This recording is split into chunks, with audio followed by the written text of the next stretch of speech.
பிரியமான தேவனுடைய பிள்ளைகளே, கீ ஆஃப் ஹெவன் சேனலுக்கு உங்களை அன்புடன் வரவேற்கிறேன்.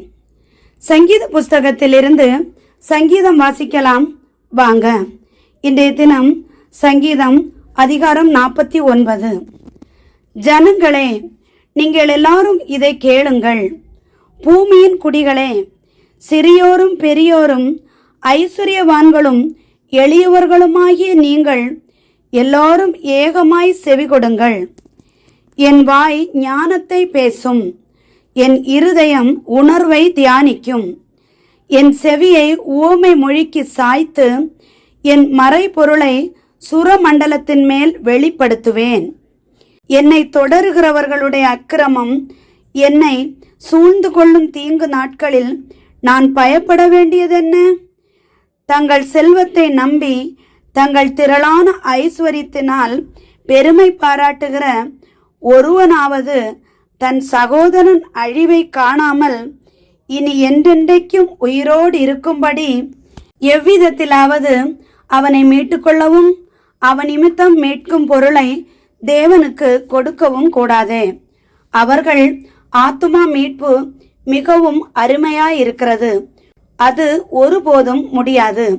ஞானிகளும் மரித்து அஞ்ஞானிகளும் நிர்மூடரும் ஏகமாய் அழிந்து தங்கள் ஆஸ்தியை மற்றவர்களுக்கு வைத்து போகிறதை காண்கிறான்.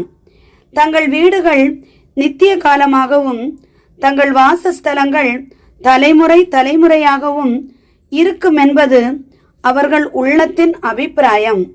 அவர்கள் தங்கள் நாமங்களை தங்கள் நிலங்களுக்கு தரிக்கிறார்கள். ஆகிலும் கனம் பொருந்தியவனாய் இருக்கிற மனுஷன் நிலைத்திருக்கிறதில்லை, அழிந்து போகும் மிருகங்களுக்கு ஒப்பாய் இருக்கிறான். இதுதான் அவர்கள் வழி, இதுதான் அவர்கள் பைத்தியம்.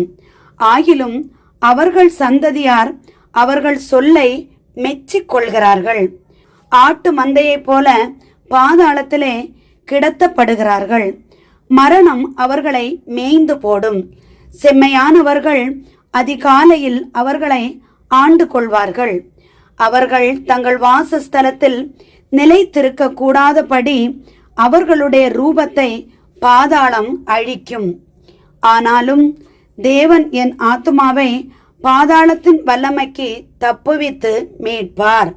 அவர் என்னை ஏற்றுக்கொள்வார். ஒருவன் ஐஸ்வர்யவானாகி அவன் வீட்டின் மகிமை பெருகும்போது நீ பயப்படாதே.